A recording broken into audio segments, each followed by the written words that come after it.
Bonjour chers internautes, vous êtes dans l'Odyssée des cathédrales, qui est l'émission du midi, hein. Je rappelle les lundis avec Corinne Lalo sur les questions de santé. On a parlé du Distilbène, en particulier de perturbateurs endocriniens dans les médicaments, c'était hier. Demain, avec Aram Mardi-Rossian, nous évoquerons les secrets de l'histoire et le baptême de Clovis. France, qu'as-tu fait de ton baptême? Alors même que le service public, avec l'argent du contribuable, a décidé de déconstruire le roman national. Bah oui, après les cérémonies des JO, on continue dans cette belle lignée. Voilà ce qu'on fait de votre argent. Voilà ce qu'on fait de notre argent. Il faut le savoir. Jeudi, avec Marie-Pascale Rémy, après avoir évoqué la semaine dernière le double, nous allons évoquer le miroir. Pour ce qu'il a de... Ça sera Alice au pays des merveilles, et puis le reste aussi. À la fois maléfique et à la fois très bénéfique. C'est la façon dont on l'utilise qui change tout. Voyage, c'est l'Odyssée des cathédrales. C'est aujourd'hui avec Jean-Claude Pascal, féru d'hermétisme, féru d'alchimie. Bonjour Jean-Claude. Bonjour Nicolas, bonjour chers auditeurs. L'Odyssée, une odyssée, eh bien c'est un voyage. Un voyage, c'est pas du tourisme, je le dis toujours. Le tourisme, ça tourne, ça tourne. On parlait du 666, ben c'est ça, le tourisme. Ça tourne, ça tourne. Ça patine dans le 6, comme j'ai coutume de le dire. Et le tourisme, ben, ça patine. Ça ne passe pas au 7. En tout cas, s'il y a une nuit, il n'y a pas un jour, il n'y a pas une nouvelle lumière. Alors que c'est ça qui est recherché dans le voyage, une nouvelle lumière. Un nouvel homme aussi, ça transforme l'homme. Ça, c'est pour faire plaisir à Jean-Claude Pascal avec l'homme nouveau. Mais voilà, c'est cette notion de voyage auquel nous vous invitons tous les mardis avec mon ami Jean-Claude Pascal. Alors, Jean-Claude, peut-être un petit résumé de la séance précédente sur la deuxième partie du portique de la Vierge. Et puis, ensuite, eh bien, on pourra se lancer sur le second portique qui sera étudié sur Notre-Dame de Paris, c'est-à-dire le portique de Sainte-Anne, donc la mère de la Vierge, la grand-mère du Christ, qu'on essaiera de traiter aussi en deux parties. Mais peut-être déjà un très court résumé des premières séquences de cette Odyssée. Jean-Claude Pascal. Oui, bonjour. Bonjour chers auditeurs. Alors effectivement, résumer les portails que nous avons développés dans les émissions précédentes ne sera pas aisé. C'est une odyssée, c'est un voyage, et nous allons interpréter, méditer devant les symboles des cathédrales, principalement celle de Paris. Notre-Dame de Paris, nous l'avons dit plusieurs fois, c'est pas la première, c'est pas la plus grande, c'est pas la plus belle, mais c'est la plus connue et surtout, c'est la plus mystérieuse. C'est celle qui contient le plus de messages qui permettent de rentrer dans les mystères.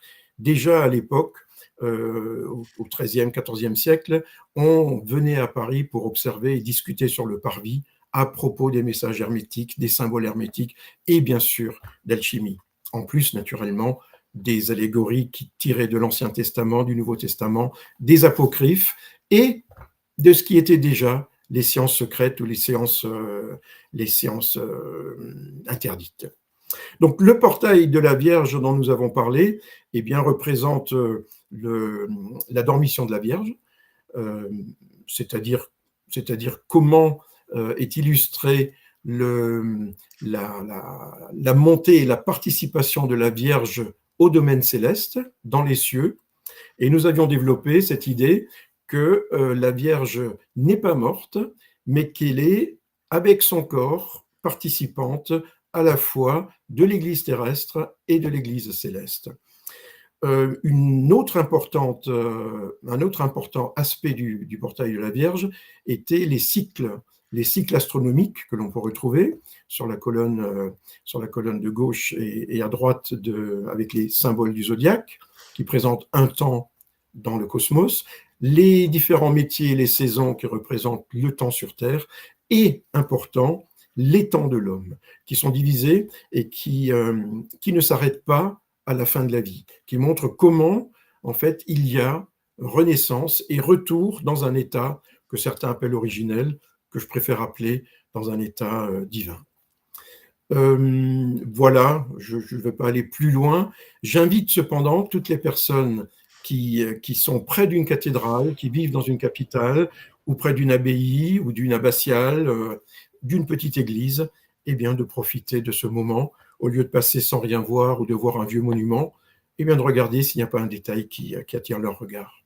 C'est un livre populaire qui n'est pas uniquement pour les érudits, ces livres que recèlent et que révèlent les cathédrales et que sont les cathédrales. Il y a cette idée-là, donc, et puis il y a la notion de symbole telle qu'elle est parfaitement décrite par Jean-Claude Pascal, c'est-à-dire qu'on ne s'arrête pas à un symbole on appelle un autre, jusqu'au moment où il n'y a plus de symbole et que peut jaillir à ce moment-là une nouvelle signification, une nouvelle lumière. Ne pas s'arrêter non plus à un symbole en particulier. Oui, effectivement, c'est ce à quoi j'invite les internautes et les personnes intéressées par cette émission. Je l'ai déjà signalé, mais pour les personnes qui observent pour la première fois, je ne suis pas académicien, je ne suis pas historien de l'art ni architecte, je suis amoureux des cathédrales, et j'aime le symbolisme hermétique que j'ai étudié pendant plus de 50 ans.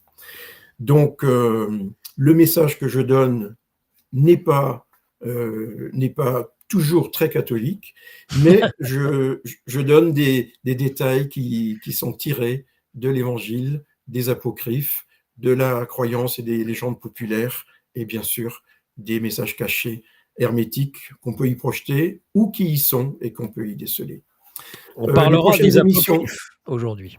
Et aujourd'hui, il y aura beaucoup d'apocryphes.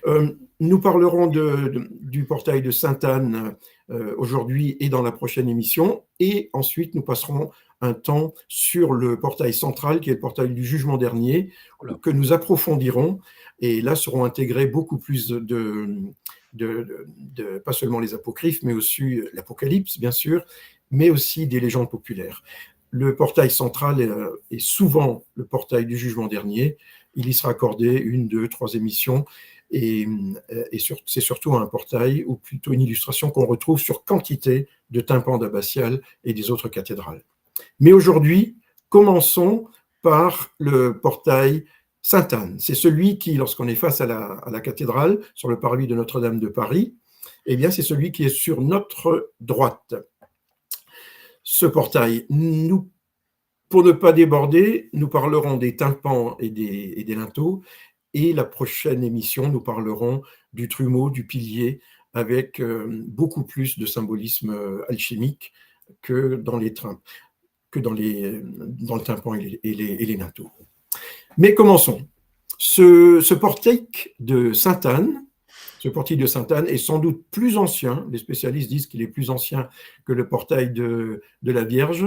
Je ne suis pas spécialiste ni historien de l'art, mais c'est ce que disent les personnes qui l'ont étudié. C'est également un portail dédié à la Vierge, mais cette fois-ci non plus, comme nous l'avons vu de l'autre côté sur le portail de la Vierge, à la Vierge dans son aspect céleste, dans son aspect de la dormition, mais également dans la Vierge dans son symbole de l'humanité nouvelle, de la mère du divin, et également de la mère au sens global, c'est-à-dire l'univers qui engendre, avec ses cycles astronomiques, ses cycles de la Terre, etc. Nous avons ici un portail dédié à la Vierge avec quantité d'illustrations qui sont tirées des évangiles, pour ce qui est du linteau supérieur, et tirées des apocryphes pour ce qui est du linteau inférieur. Qu'est-ce que c'est que les apocryphes? Peut-être déjà, même si la plupart des internautes le savent peut-être, mais quelle est la différence entre les évangiles synoptiques, les évangiles apocryphes? Alors, les évangiles synoptiques sont les évangiles qui racontent la vie de Jésus dans le Nouveau Testament. En général, c'est Matthieu, Marc et Jean. Les évangiles canoniques, on rajoute Jean, me semble-t-il. Donc, ce sont les 4 évangiles qui sont contenus dans le Nouveau Testament. Et ce qu'on appelle les évangiles apocryphes sont des évangiles qui, à un moment donné, très tôt dans l'histoire de l'Église, ont été considérés par les pères de l'Église comme ne faisant pas partie des évangiles qui seront retenus, qui s'appellent canoniques, mais ces évangiles apocryphes ont accompagné, sous forme d'écrits, mais plus souvent sous forme d'histoire populaire, et parfois par retour de connaissances au fur et à mesure du déplacement des populations, et en particulier, bien sûr, les allées-venues qu'ont engendré les croisades. Durant les croisades, ça n'était pas que les chevaliers qui partaient à Jérusalem. En général, c'était les chevaliers, certains seigneurs, et ils emmenaient leurs troupes. Il y a même eu des croisades où il n'y avait que des paysans qui sont partis, qui se sont fait massacrer pendant la deuxième croisade. Mais durant les retours, eh bien, reviennent en France des interprétations des évangiles oubliés. Alors beaucoup sont bien sûr considérés plus tard comme hérétiques, mais ça reste dans les histoires populaires. Donc les apocryphes sont des évangiles qui racontent la vie de Jésus, de Marie, de Joseph, etc., mais qui ne sont pas reconnus par l'Église comme étant des évangiles canoniques. Par contre, les manuscrits de la mer morte sont des manuscrits apocryphes, pose une question. Les manuscrits de la mer morte sont des manuscrits qui sont antérieurs au christianisme et qui ont été découverts donc près de la mer morte. Ce sont en général les manuscrits de Qumran, qui était pas une secte, mais une branche du judaïsme qui étudiait ça dans le désert et qui attendait justement le retour du Messie. Ce ne sont pas des apocryphes, c'est en général connu comme les textes de Qumran, les manuscrits de la mer morte. À ne pas confondre avec les écrits gnostiques qui ont été découverts quelques années après, à peu de kilomètres de là, et qui sont les écrits gnostiques qui ont été découverts à Qumran. Les manuscrits de la mer morte sont plutôt, en général, sans dire de vérité, plutôt d'essence un peu essénienne, ce qu'on appellerait aujourd'hui les Esséniens, qui travaillaient pour la pureté, qui travaillaient à la perfection, à la purification du corps, et qui attendaient le retour du Messie, enfin pas le retour, la venue du Messie, de façon à ce qu'il soit prêt et qu'il soit choisi pour le Messie. Une communauté qui travaillait la pureté du corps, la pureté du comportement, la pureté de la pureté. Et les manuscrits de Nag Hammadi, qui sont considérés comme des textes gnostiques, sont plus tardifs, bien qu'ils contiennent des textes anciens, et qui sont des interprétations des textes gnostiques qui se basent déjà sur l'Évangile, mais avec des variations, surtout dualistes, qui viennent, et qu'on a appelé plus tard des gnoses dualistes, les deux ne sont pas apocryphes. Ils sont plutôt... Non, ce ne sont pas apocryphes. Mais apocryphes sont vraiment des textes connus. On peut les trouver à la Pléiade ou ailleurs. Les évangiles apocryphes. Donc c'est l'évangile de Pierre, l'évangile de Pierre, l'évangile de Judas. Oui, l'évangile de Pierre, le pseudo Matthieu, l'apocryphe ou l'apocalypse oui, ils sont connus, les apocryphes, puisqu'il a été convenu de les écarter du canonique. Par contre, ils étaient connus. Et le clergé du Moyen-Âge les connaissait, en sachant que, attention, ils sont apocryphes. Mais sur les cathédrales, eh bien, on ne peut comprendre un certain nombre de figurations que en connaissant les apocryphes.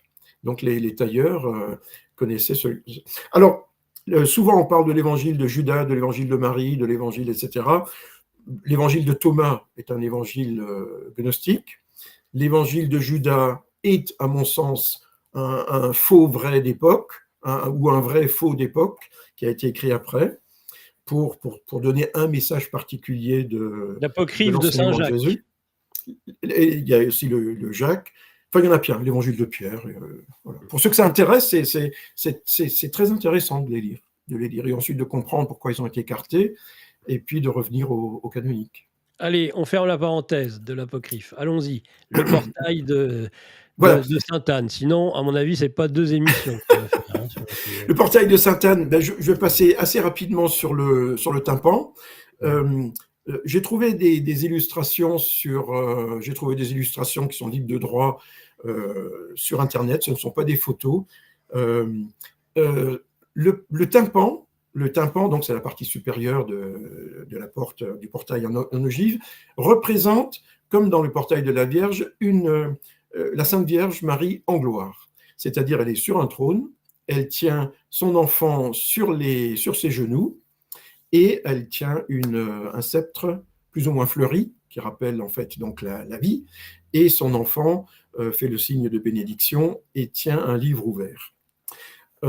Pour les spécialistes de la sculpture ou de l'histoire de l'art, mais je l'ai lu et vous le lirez partout, cette représentation est plus ancienne que plus ancienne dans son esprit, parce qu'elle est représentée ainsi depuis plusieurs siècles, elle représente l'enfant Jésus droit comme un jeune adolescent. Alors que dans le portique de la Vierge et dans d'autres représentations, on le représente plus comme un jeune enfant.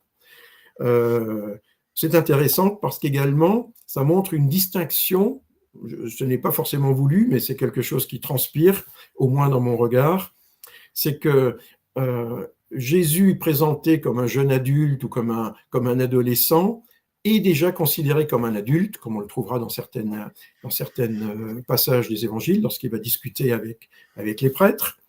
Et dans d'autres, c'est vraiment un enfant naissant, lorsqu'on prend plutôt la nativité et la naissance. Ce sont deux visions du christianisme qui ne s'excluent pas forcément, et qui ne sont peut-être pas forcément vraies, mais qui amènent vers un mystère, qui est le mystère, qui pour l'instant échappe peut-être aux humains. C'est le mystère du christianisme. Est-ce que l'homme parfait tel que voulu par Dieu existe déjà dans son plan, ou est-ce qu'il est à venir ? On peut donc imaginer que l'enfant Jésus représente soit l'homme à venir, soit l'homme potentiellement déjà là, mais à se manifester. Je ne rentrerai pas dans des débats théologiques, je l'ai déjà expliqué, ce n'est pas ma spécialité. Ce qui compte, c'est qu'est-ce que ça dit à l'intuition, aux sentiments, aux émotions, à la réflexion, à l'homme actuel qui passe devant ces cathédrales. Donc ce tympan, nous l'avions vu, il représente la Vierge en gloire. Ce qui est intéressant, c'est ce qui est à gauche et à droite du trône de Marie. Et si on peut voir quelques détails, si vous pouvez passer l'un ou l'autre de ces détails. Donc par exemple, l'un des détails, on voit toujours la Vierge Marie sur son trône. Difficile à voir ici, sur cette illustration, mais très facile à voir si on va sur des photos sur Internet ou, encore mieux, sur place, sur le parvis. La Vierge Marie est assise sur un trône. Lorsqu'on regarde à gauche et à droite comment est configuré ce trône, on a l'impression que c'est un bâtiment. Et peut-être plus qu'un bâtiment, peut-être une cathédrale. Et lorsqu'on regarde au-dessus du trône, on voit un énorme dôme qui peut très bien représenter également le dôme d'une immense église. Donc on retrouve ici une allusion à ce symbole que représentait la Vierge Marie dans le portique de la Vierge. Elle est assise sur l'église terrestre et elle est participante de l'église céleste. Ou pour ceux qui veulent mettre Jérusalem, elle est le lien et l'intermédiaire, mais participant aux deux à la Jérusalem terrestre, à la Jérusalem céleste. Donc, on retrouve ici ce clin d'œil de la participation du corps pur de la Vierge aux deux ecclésias. L'ecclésia, l'église au sens ecclésia, c'est-à-dire la communauté des êtres, soit les purs qui préparent la naissance de l'homme nouveau, soit les nouveaux qui sont renés par la force de l'esprit. Alors en général, oui, on peut prendre un autre langage qui vient plutôt des églises orientales. Quel est le sens et le but d'un chrétien ? Eh bien, le sens du but d'un chrétien, c'est d'assimiler l'Esprit Saint. Et assimiler l'Esprit Saint, nous l'avions dit la dernière fois, une des représentations de l'Esprit Saint, c'est-à-dire celui qui donne la vie, celui qui a fécondé Marie, selon les textes apocryphes, et qui a engendré ensuite Jésus, eh bien cet Esprit Saint, c'est la vie même. C'est la vie nouvelle même, c'est la vie divine même, c'est l'aliment de l'homme nouveau, c'est l'aliment de la conscience qui permet de rentrer dans les mystères. Et si c'est la vie même, une de ces représentations peut être vue à travers Marie. Donc on pourrait dire qu'on a le Père, le Fils, le Saint-Esprit, ou on peut dire on a le Père, le Fils et la Mère. Mais encore une fois, ça n'est pas catholique. Mais la Vierge Marie est présente dans les cathédrales. Toutes les cathédrales sont dédiées à Notre-Dame, et je n'ai pas encore fait cette allusion, mais lorsqu'on dit Notre-Dame, à une époque où sont construites les cathédrales, eh bien nous sommes dans une époque de chevalerie. Les chevaliers se battaient pour leur dame. Et leur dame était la représentation de ce qu'il y a de plus pur dans l'âme humaine. C'était ce pourquoi il valait le coup de se battre.